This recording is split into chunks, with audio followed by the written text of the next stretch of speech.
Good evening to anyone who is watching this. We'd like to welcome you to a series of readings from some of our members at Writers in the Peak. We're a group that normally, in normal times, would meet every Thursday, except the second Thursday of each month at the Rutland Arms in Bakewell. But obviously, due to these difficult times, we've been carrying on meeting and sharing our writing via Zoom and whereby.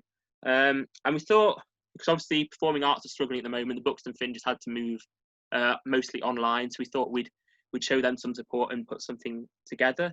So we're going to have about 40-ish minutes of readings. We'll have prose, poetry, and song. And so I'm going to start us off with a poem, and then we'll move over to Nick, who'll have 3 poems. Then we'll have a couple of short stories from Joyce. We'll have a song from Martin, a short story from Chris, 2 poems from Mary, and I'll finish off with a poem and some thank yous. So yeah, without any further ado, I'll start us off with. Oh yeah, I'll introduce myself. Who I am. I'm Tim, and I mainly write poems of any type and any subject really. But the poem that I'll be reading is called The Half Orc, alternatively called 6 foot to one, half a dozen to the other. Half human and half orc, skin pinkish grey, fang-toothed, red-eyed and pointed-eared. He towers above his father's human head and cowers beneath his mother's broad oak shoulders splay. They're arguing about his future. Should he devote his next few years to human study or join an orcish legion, learn to fight, disprove his father's fears about his height? His father makes him feel a giant. His mother, to him a giant, makes him feel an elf. Too similar to the one to please the other, too similar to the two to please himself. Too different to identify with either. By being both the man and orc, he's neither. And I will now pass you over to Nick. Hi, my name is Nick Farlow. I'm a poet. I live in the Peak District like everybody else. And I've just got 3 poems for you. The first one is called Warm Reflections. Beyond the sea, in the fold of the sky, there's a place where we are, you and I. Filled days with tales, old stories I know, planted in chairs before the fire's warm glow. Our spirits entwined and frozen in time. I never once questioned, your love was mine. I miss you, my father, my first truest friend. Your encouragement sure, your sympathies mend me over and over till angels descend anew. And this one is written, inspired by going to a cemetery I was at, and this is called At a Toddler's Grave. Duck days are all you knew, sand pits and splashes in the bath. I'm so old now that memories fade, even the fondest moments. Duck days and innocent smiles remind me there are many good reasons to be alive.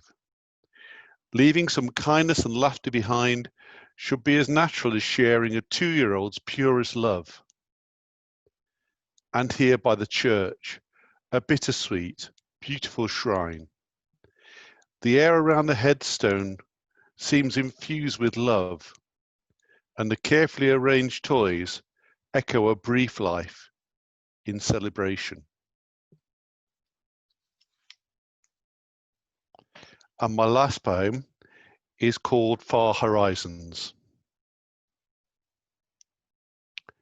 Somewhere beyond darkness there is light, an incandescence at the meeting of mist and water, the lights of the faraway city reflected in the ocean. Somewhere there beyond doubt there is belief, knowledge that the way we live meets some unknown goal, and that future generations may be inspired by truths unspoken. Somewhere beyond me there is you.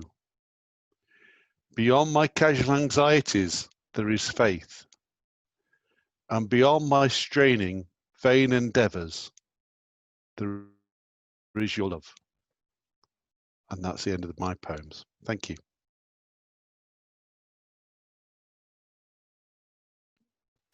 And now we pass over to Joyce. Hello, I'm Joyce James, and I usually write for children, but neither of these pieces are for children. A penny for your thoughts. It was only a penny, oddly an old penny. She bent to pick it up from the pavement.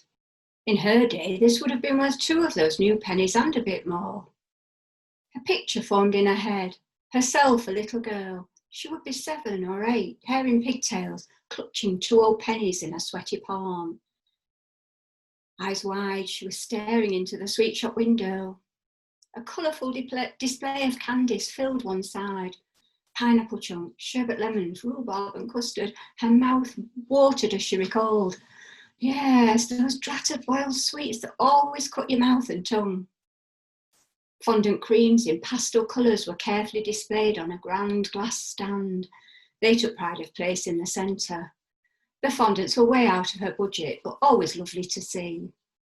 Scattered around were rows of love hearts, Smarties and her particular favourites, perfumed Parma violets. Shutting her eyes, she could almost smell them and taste the sweetness. The rest of the window was aglow with fruit salad and blackjacks, 8 for a penny. Sugar cigarettes, which she loved while hating everything to do with smoking. Wagon wheels as big as saucers. But of course, everything was bigger then. Those were the days. Or were they? After all, no one had money to spare.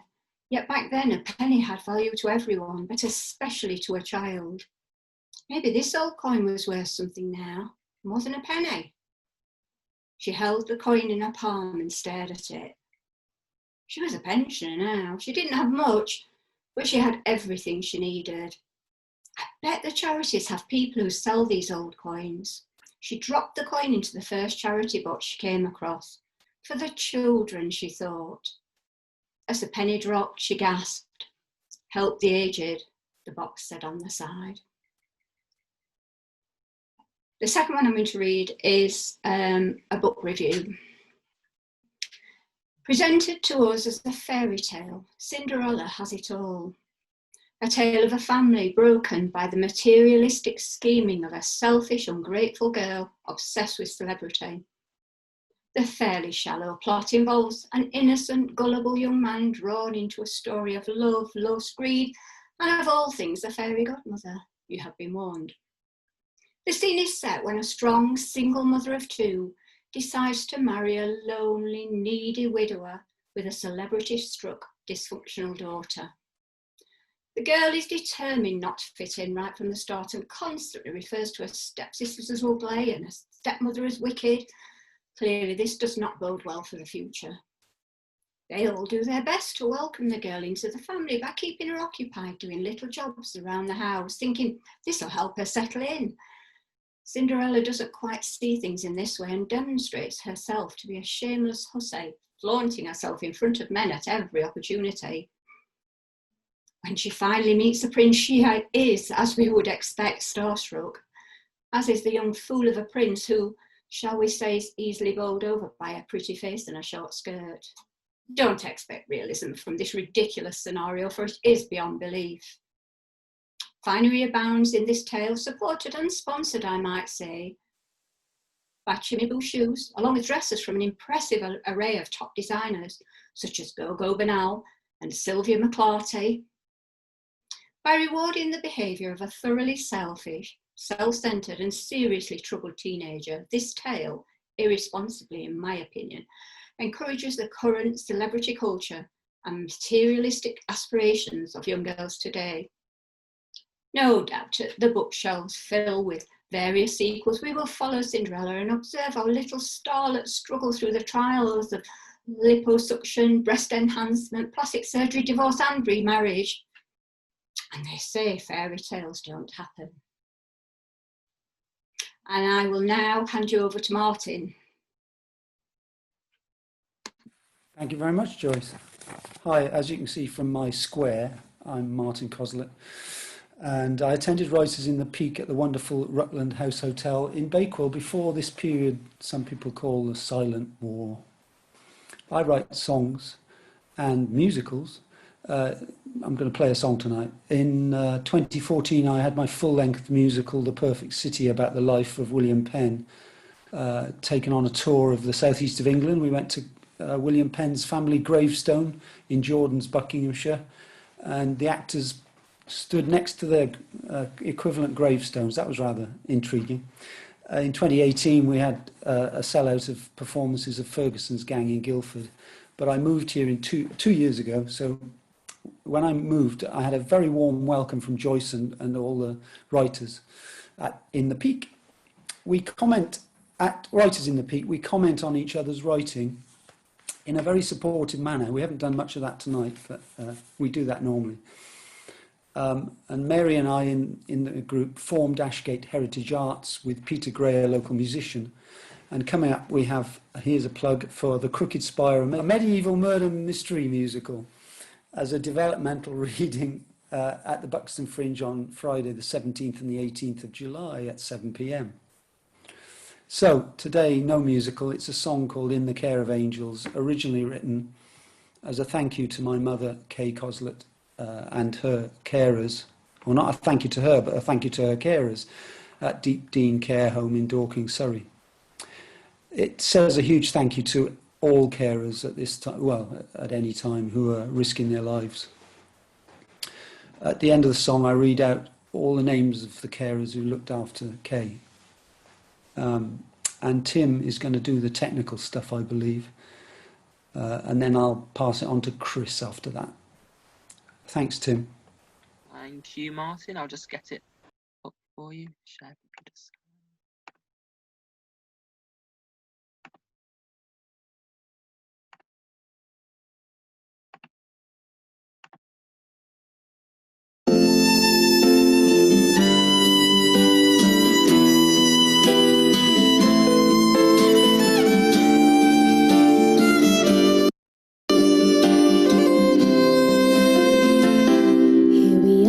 Springtime, the sun is shining down.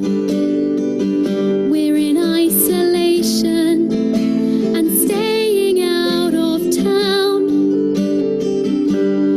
More and more are getting ill, needing food and water still.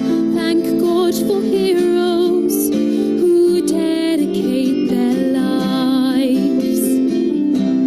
Care of angels, they shine a light on me.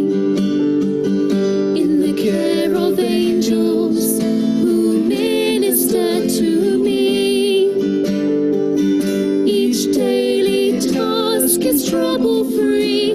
They feed my body, talk to me.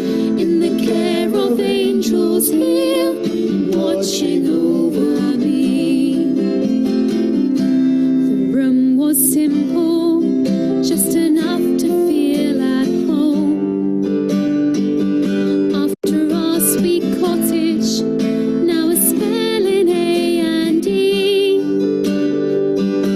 A bed, a chair and tray for food, a TV, stereo and flowers new. But being here was such relief to me.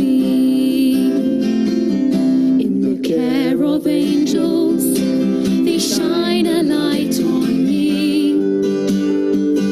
In the care of angels who minister to me. Each daily task is trouble-free. They feed my body, talk to me. In the care of angels here, come to set me free. Shine within the room. They lift my soul and flowers bloom. They show me so much love here every day. The water sparkles deep and warm. They wipe my face and lift the gloom. And I still breathe the air and feel their love. In the care of angels, they shine a light on me. In the care of angels.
Before I pass over to Chris, I should mention thanks to my talented daughter Clara, who's singing and playing violin.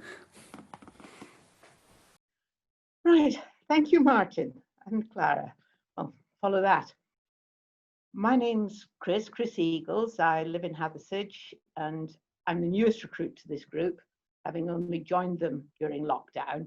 So some of them I've only met on screen. They'll look totally different in the flesh. But I can certainly vouch for the fact that they're a very warm, supportive group, and they have welcomed me very kindly into their number. So if anybody is interested in joining a local Bakewell-based, or indeed Zoom-based at the moment, writing group, I could certainly strongly recommend this one for a warm welcome. So I've got a short story for you tonight called The Choice. The brown pony hopped from the dust track into the pool, sending muddy ripples rolling across the water.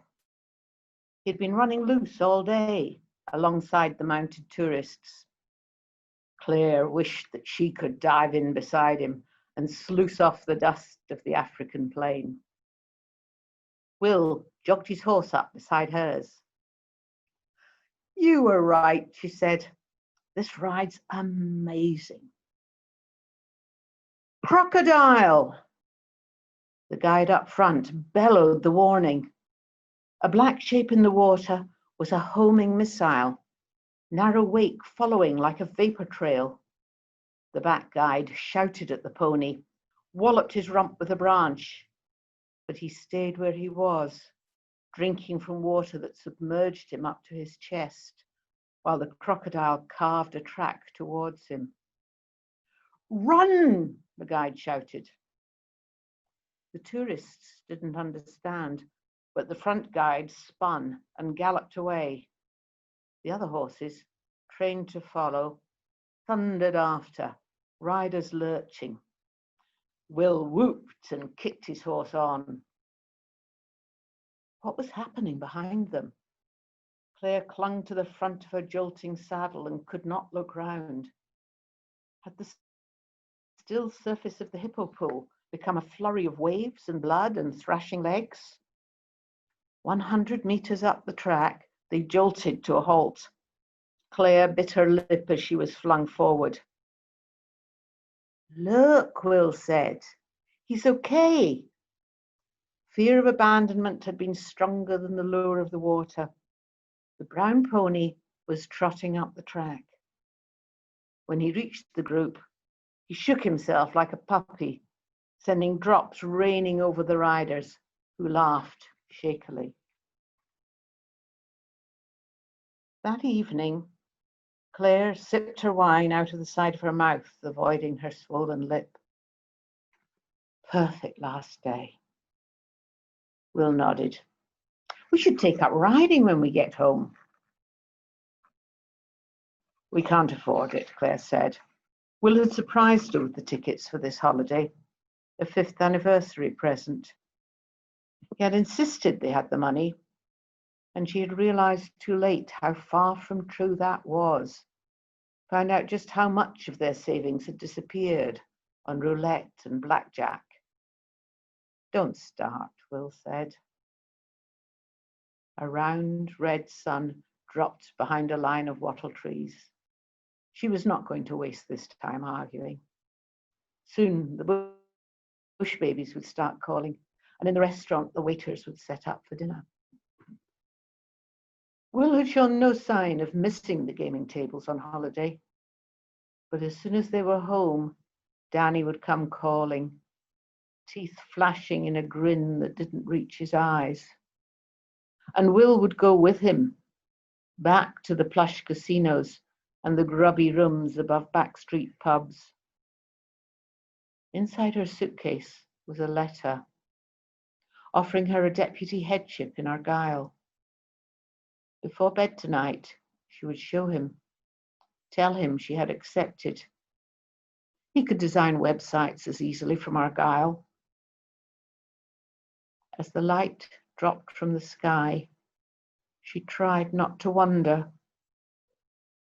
Would the pony always choose to leave the crocodile pool and follow the galloping horses? Thank you. Right, and now I hand you over to Mary. Hello. As you know, my name's Mary, and I've been in the group now for about 2 years, and I reiterate what everybody says about how wonderfully warm and helpful they are. I too am putting a play on in the Buxton Fringe this year. It's a remake of a play I put on in 2002 about the NHS. It's called Sounds Like the NHS, and it's very applicable to today. So I hope everybody will have a look at it, because we're donating any donations to UNICEF for the children in the Yemen.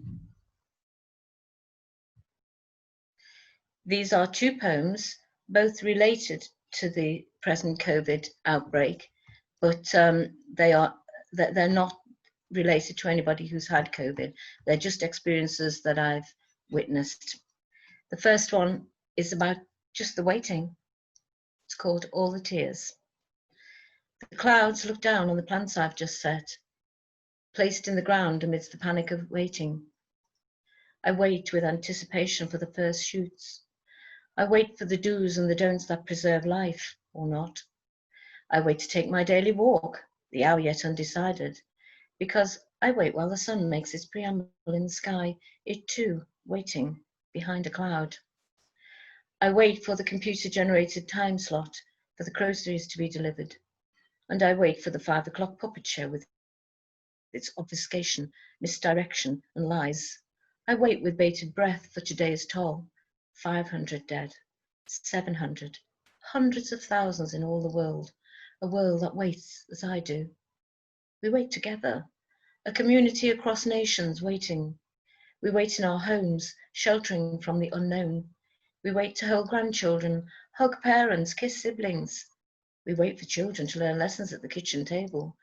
And we wait outside windows to wave our love, our worries, our concerns for old ones, trapped inside virus-ridden homes, the confused beyond measure. And we wait while the boffins work desperately to find an answer. We wait outside hospitals for the loved one who will never reappear. We wait with bated breath for endangered nurses to survive the unseen, for doctors to work miracles and care workers to care, unprotected, uncared for. We wait in shop queues at a distance. We wait patiently in the distance line for the masked assistant. We wait to let others pass in the street, wanting to both shun and hug strangers. We wait with glistening eyes for news of those we love, as all the tears gather. We wait while all the tears flow, for the gone, for the end of waiting. This is Silent Witness. This is about a funeral, not of somebody who died from COVID, but it was very strange because we just couldn't comfort each other. They drifted in through the trees like mystic spirits, spaced one by one behind the cortege, in avoidance of the demon sprite that loomed unseen to give silent witness and honor to a life lived in goodness. Moving like spectres among the tombstones, they trod on crinkled leaves that made no sound, as his soul prepared to leave the sun-shrouded earth. A man whose life was gentle giving was giving his last gift. They came like nymphs and naiads to peep in unseen on the gathering mourners, and on each shoulder a soul hovered, shimmering in the light that fell through the leaves still living. Each soul, distanced from the next, embraced these mournful onlookers, while the essence of others waited in the shadows with outstretched hands, surrounding with care the diminished gathering, those whose grief had been separated from sorrow by space. These still, black obelisks, lost in green Stygian foliage, looked into the temple entrance of departure, which revealed the eternal cradle of tranquility. His journey into the unknown, ready to begin. In nature's temple, timid voices rose in love and remembrance, and the white mirage of religion spoke of life and death, eulogies drifting in the ether to disperse into distant air, as they whispered their reverence in painful adieus. The souls drifted between the desolation of hearts that stood in dejected solitude around the grave, carrying memories that showered their pain, while his own soul held flowers whose scent intoxicated her loss. And for the skian whose wealth was love, he left a kiss on their forehead, as he did when they were young. And so his soul fell into the bosom of silence, the last gift of remembrance in the warmth of their tears. Thank you. I'll now hand you back to Tim. Thank you very much, Mary. Yeah, I'll finish us off with one more poem, and then that'll be the evening's proceedings, and I'll leave you with something to chew on, because the poem's called Something to Chew On. I tore the final page out of the book, lined it between my teeth, and started chewing. Words, sharp as they can be when heard or read, nestling their thistles deep within your brain, are flavourless, dissolving on your tongue, when their absorption happens through your mouth and not your eyes, your ears. When they're ingested, they'll pass clean through, and leave no mark, no trace, no residue. This process suited me. I knew I wouldn't want to know the end, the writer's chosen version of the end, whatever happened in the build-up to it, so I took the possibility of knowing their version from my grasp. I would decide the ending, for myself, my ending only. And this would please me, both the ending and my choosing it. You can't be disappointed by how the writer's closure differs from your own as reader, if the difference stays a mystery. And your ending can't be wrong. I guess it could be, if the hero dies before that final page, when you predicted a happy ever after. But the loss of one conclusion opens up a chance for the discovery of a resurrection or afterlife or turning back of time. That final page was likely to deny. It's since, therefore, become a certain habit of mine to tear the ending for a book and chew the shredded certainties away. Because with fiction, as with life, it's sweeter to think the ending's yours to choose, or think the story doesn't have to end at all. So that brings to an end our readings. I would like to, I'll go back onto, if I can, off speaker view so we can see, there we go, so we can see everyone's faces. Yeah, thank you all for your excellent readings and songs and everything. I would like to thank anyone who's watched and listened via YouTube as well, and thank you to the Fringe for continuing to put on an event in these difficult times. And for anyone who would like to hear more, who's enjoyed what they've heard, and maybe like to share some of their own writings, well, at the moment we're reading by Zoom, but hopefully in the nearest future we'll be returning to our meetings at the Rutland Arms Hotel on the Thursdays, except every second Thursday of each month. And if you'd like to look us up and find out more about us, our website is www.writersinthepeak@wordpress.com. So www.writersinthepeak@wordpress.com, and it's got contact details there and just other news about what we're doing. So we've got a couple of minutes, so I'll say thank you from me, and if anyone else wants to add any thoughts, you're very very welcome to. Just a thank you for watching. Excellent. Thank you. Thank you all. And we've managed it with 2 minutes to spare, which is quite impressive given our first intent. So I will now end the meeting and end this session. Thank you to all our readers, thank you to all viewers, and good night. Good night. Good night. Well done, everybody.